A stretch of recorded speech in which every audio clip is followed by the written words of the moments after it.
Hey everyone, Egman here with another video, and I guess I have the top 32 decks from Daylon Mack's All-Star Invitational that happened this past weekend. Really cool event put on by Daylon Mack and his community, so shoutouts to him for all the stream they did as well, and also inputting all these lists, getting this information for everyone. If you want to see this document, just go to the description of this video, and they'll all be there, and they're all there. I guess they're all on the same Shenron layer profile, so if you click one you can just hit the profile and the rest of them should be there as long as they're not cleaning this out too regularly. But yeah, really cool event, and it's really very stacked. I'd say this is a super stacked event. These are all names you guys should know as top players, and very, very difficult to contend in for sure. It was a best of one, which is usually kind of, I don't know, a little bit unusual for card games, but best of one, and then it was also best 2 out of 3, which most online events were only best of one for the past couple of months, so it's cool to have that best of 3 format. There's also no time limit, which is, I think, was really nice for I don't know, making sure that games didn't go over time and everything, because that happens a lot, especially on online based on my own experiences. So having to just have that gone is really, really nice. And yeah, we've just got so many deck lists, and let's, I guess, jump on into it. So if we look at the top 8, we've got 3 Vegex, 2 Star Vegito, 1 Kidku, 1 Babidi, and 1 Sin Shenron. So pretty healthy mix, I'd say. I know that there's been a lot of rumblings about Vegex, and I think Babidi, the super combo in general, and a lot of memes going on there. And maybe I'll make another video on that. If you want one just strictly on my thoughts on that, just let me know in the description or in the comments. I'm not going to touch on it too much right now, but I don't think it's unbeatable in any regard. And I still think it's healthy enough for this specific format. If that's going to change with some of the set 11 cards, time will tell, in my opinion, but I think this is still fine. We did have Vegex, mirror match in the finals, but I don't think it's crazy for that kind of sense, especially since, like, I don't know, we've had formats where one leader is like over half of a top 8, right? So having it only 3 of the 8, it's probably pushing it a little bit, but it's not anything too crazy in my mind. Definitely a powerful deck, but nothing too crazy right now, just based off this event at least. And if we look at the top 32, you will say, like, Vegex was what, a third, almost a third of the decks, or I guess leaders that came, which is a bit surprising for me. I guess not surprising, but once again, it's approaching, I think, like I don't think it's a tier 0 deck. That's like what I'm trying to dance around, right? I think it's a super powerful deck, and especially when you have 32 of the best players in this game, and a lot of them are going to lean for what they think is the most powerful leader. And I think Vegex was far and ahead the most powerful for a lot of people, especially since, like, it got 10, and then the next lower was Starter Vegito, which was 4, which also got 2 in the top 8 from there, and then from there it just kind of goes downhill. So I think it's pretty obvious to me that Vegex is probably tier 1, still very beatable in a lot of ways in my mind, and then a lot of, like, I don't know, like, second best leaders that are kind of tying and vying for it in a lot of ways. But just a lot of variety. We only had, I guess, one red leader. Shout outs to Josh Knox for running Bulma. And I guess not a lot of green. I don't think a lot of green got past round 1. We had Robert Ritsu's playing my girl Chilai for Chilai Wish, and I think that was really it. We had 2 reboot Gohans, but they didn't get there. I didn't get past with Frieza, so it's really weird that green's doing what I thought was going to be one of the better decks, and a lot of people are complaining about the cards they're getting. It's not performing at the end of the day level, but I think it's still powerful, and definitely showing up at least at the turn. People are still wanting to play it, right? But I'd still say definitely blue and definitely black are both 2 very powerful colors in the game. I also want to say that it was interesting that Set 10 Zamasu didn't get a top 8. This has been a deck that's been very powerful and popular, I think, for the last couple weeks. And it's very surprising to me for it to not get into the top 8. Yeah, people definitely brought it, but I don't think it got past. Yeah, it didn't even get past. It didn't even get top 16. There's only they all dropped it or got single eliminated. So that was something that was surprising for me. But I still love this format. I think it's great, and there's just a lot of decks and a lot of things you can play, and a lot more than I think in a lot of other formats. And so we're going to go quickly over the top 8s and my own opinions. Obviously, listen to people who actually play the deck more. If anyone has any videos of people talking over their list, let me know, and I'll link them to here. just so they're a better resource than me just looking over their list and giving my quick 5-second thoughts. But let's go into it. So Jordan Marco got first with his version of Vegex, and I don't know, like I think Vegex, even though there's a couple things that go in the Vegex. One, just building the deck in general. If you want to do 50 cards or 60 cards, so we had him, Jordan used 60 cards, Justin Rios used 52, and I think Joe Vale used 60 as well. So that's something that I think it's like a really big preference, because even though like these Vegex lists, there are a lot of them have a lot of differences, right? They're not the same 50 to 60 cards. Like not all of them are even running the same amount of cards in general, but there's just a lot of diversity, even though a lot of them are running the same kind of engine. And it's just, obviously 4 Time Agent Trunks, you want to make sure you have 4 Time Agent Vegetas, and then any kind of part of the package from there. Like I saw a lot of Trunk Elite Descendants being played this week, which would go into into Vegeta Reluctant Reinforcements, which would go into where is he? Into what? Yeah, Black Mass Saiyan Splintering Mind. I think all 3 of them kind of ran that kind of idea. Yeah, that was for Justin, and then also for Andrew as well. It's very powerful.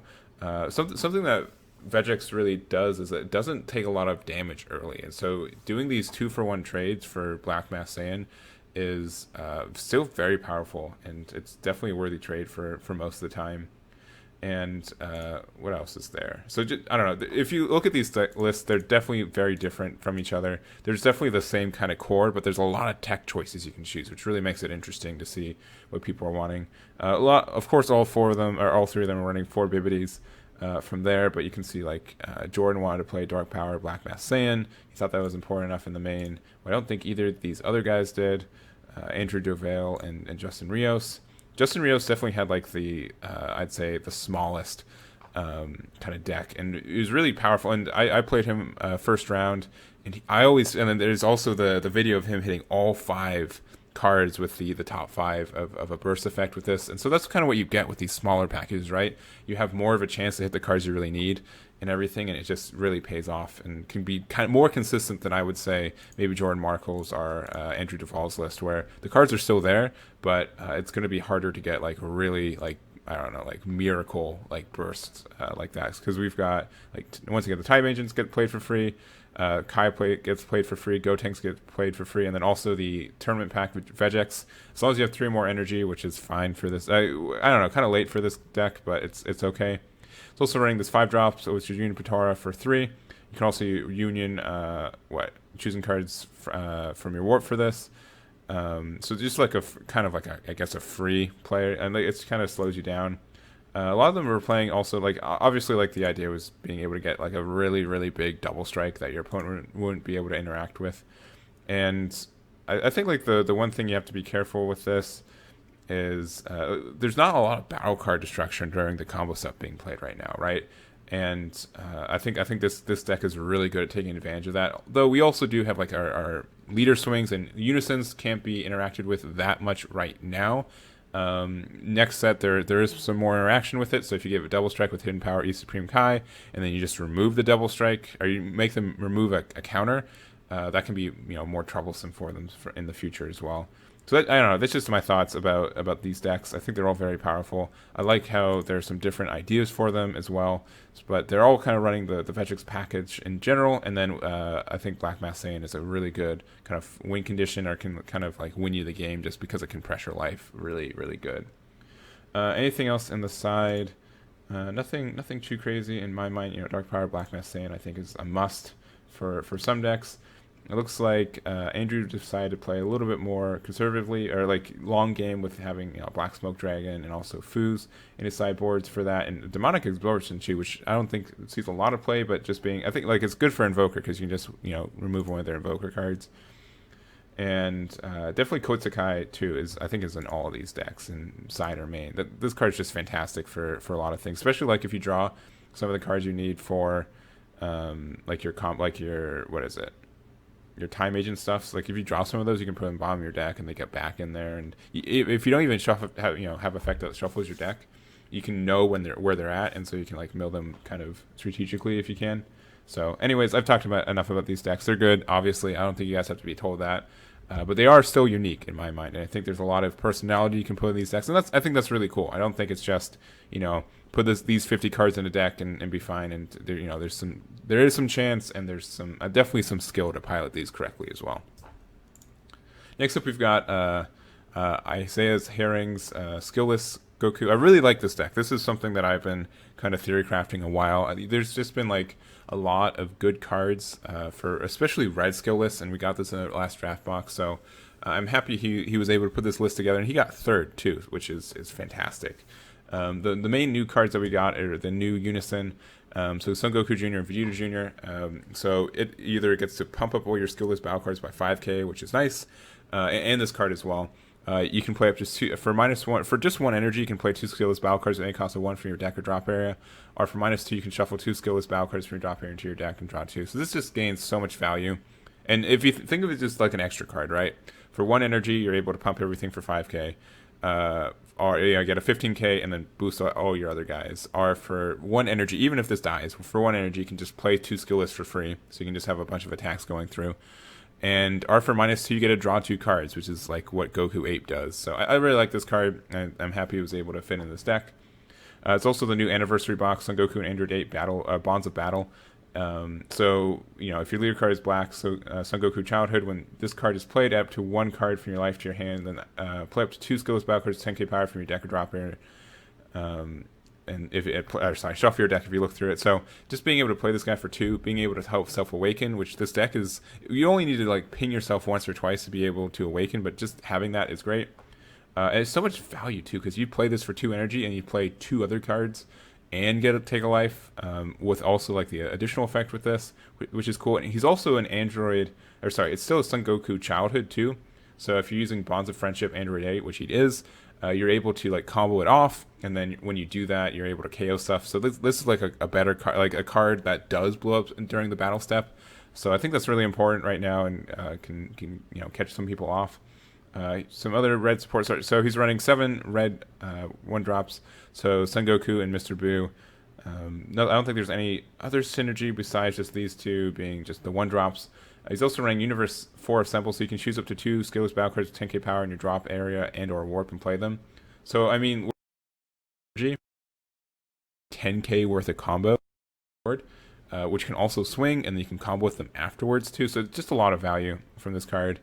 And he's playing only 2 3-drops, which I'm surprised about, but I'm thinking you're just doing too much stuff anyways, that you're only doing the 2 from Son Goku once or twice. It's also running the new, I guess not new, but from the draft box, the Ultra Instinct Son Goku. So it's a big 20k crit, and you're able to also just mess up your opponent's cards with barrier, which I think is important. Like it can mess up like your opponent's like Bobbity or cards like that, or like Bobbity and like 3-drop Vegeta for Invoker. I think both those cards are really important in the meta. Even though there wasn't any Invoker in the top 32, which thinking about it, I'm actually really surprised about. But yeah, there's none of that, which is crazy, despite it, topping so many events these past couple of months. Also 3 Topo and then Secret Age. I think these are just make sense. And then also on the side, he's got Super Saiyan 4 Son Goku Heartful Plea.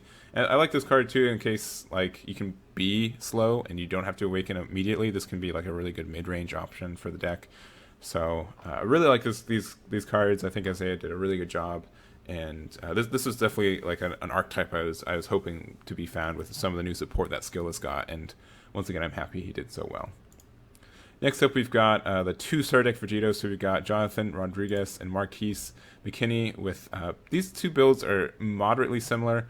They kind of have the same kind of flavor of being mono blue using Zeno just to gain a lot of value. And Vegito is probably like one of the best like value-based blue. Like blue has a lot of value-based decks right now. Zamasu and this guy, and Vegito I think is more defensive than Zamasu, which I think is important for Vegex like metas that we have now. So just being able to play this guy, play a bunch of blockers, get a lot of value from your blocking your opponent's attacks. So like your Rhoda, if you play it for 1, then you get you're able to negate an attack with it, and then you get to untap 2 energy and also draw a card, right? That's super good value in this leader. Of course, they can disrupt it with card destruction, but I think it's fantastic, and yeah, it just gains so much value. And obviously we're running blue, so we're running a Booney. We also have the new Janimba, Wicked Agent of Destruction. I want to know. I don't know how well these cards did for the deck, but this is definitely like the best, like second best 2-drop unison for this deck now. I used to run when I played this deck like Super Saiyan Gogeta, and it was all right. But this guy's nice, especially since you can give it critical and then you can give it triple strike crit, which is really pressuring for your opponent if you're playing against kind of a slower deck. But there's also the -2 giving itself triple strike for free. I'm not sure if this happens too much, but it's active main R battle, which is nice. So being able to just do that on your opponent I think is really good, especially since I think some like Vegex for sure you can get to them to 15 cards or less in their deck pretty quickly. So just being able to get triple strike with no energy investment, I think is fantastic too. And so Marquis went more with the his Android 17, only one of him. But I don't know. These lists are pretty similar in a lot of ways. He didn't run the secret rare, but Jonathan did, so which means he's just charging blue. What else is there? Any other big differences? Bean.